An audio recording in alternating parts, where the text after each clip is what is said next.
Hey, this is my space. This is where I make down here. So this is like my mess. I hand build and I throw on the wheel, and sometimes I combine them and sometimes I don't. So I do all the processes. I'm Cara Wood. I'm a ceramic artist based in Newcastle. My medium of choice is ceramics, and I have built that skill over 25 years. And I lately have been doing predominantly ceramic-based installation work, talking about equality and feminism. I've got a broad skill of ceramics. I used to teach it for a long time, and I combine all of those different techniques to tell a story. So it's very narrative-based.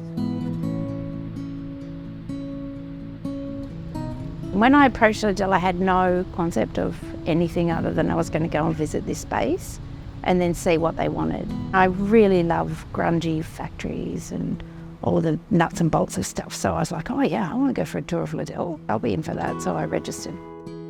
In another life, many years ago, I used to be the chief operating officer for a manufacturing company that had quite a lot to do with coal mines.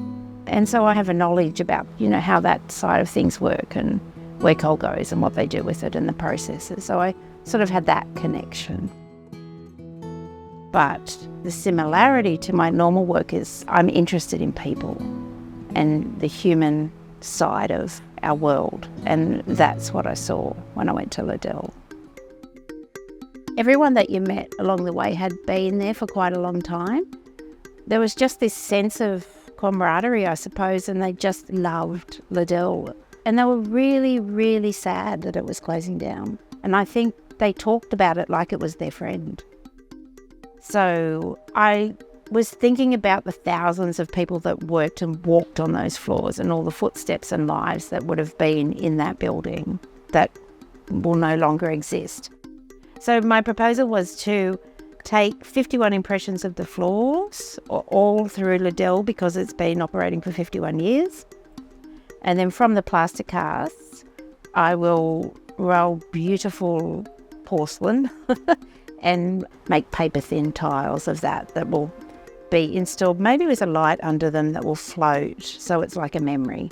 So I prepared all these little slabs of clay, and then I'm pretty sure it was Penny that took me around and we picked different parts of the building.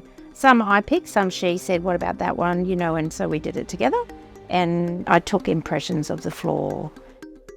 I suppose I would be really chuffed if someone who worked there recognised, that floor, or there was some sort of recollection of the space with the tile.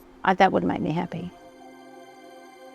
So porcelain is, in the clay world, it's like the top end of clay. So terracotta, like garden pot terracotta, is the low-fired, really porous clay, and porcelain is a really high fire, closely together vitrified clay that costs a heap more money. So it costs about twice as much as terracotta. It comes in a bag like this, but it's really strong because once it's fired, all the particles go close together and it makes it heap stronger. And it has this beautiful quality. Anyone who knows porcelain from functional wear, it gets this you get light can shine through it because you can get it so fine. So you pay a lot more money for it, but you have these beautiful qualities of it. And it looks really gorgeous with texture.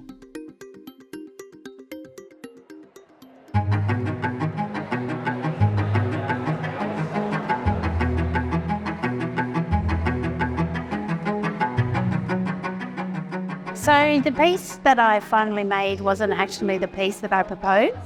It ended up completely different.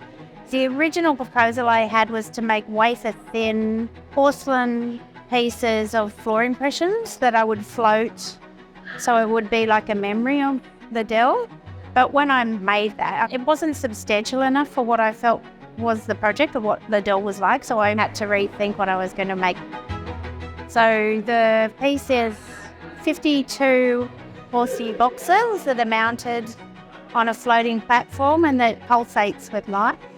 The boxes have the 51 impressions on the top, so using a similar technique of impressing into porcelain, but then I had to make 52 actually, porcelain boxes that then I put them on. But I felt like once I started making it, I'm like, no, this is what I need to do. It was really significant to me that these people had loved this place and they'd worked in this place, and a whole community around here had grown up with this power station. They all loved it. I didn't meet a person that didn't love that power station. I wanted the work to show the significance of that. It needed to not be flighty or something like that. So I think the pivot was to pay honour or homage to the power station. I feel really proud to have been one of the artists that was selected to make this work, this living memory of such a loved thing in this community that will one day cease to be. And I was fortunate enough to be able to, access it, to make the work. And I've got the floor impressions still, so I can do whatever I want with them. So I feel like it was a real gift that I got given from AGL and Great New South Wales and the community.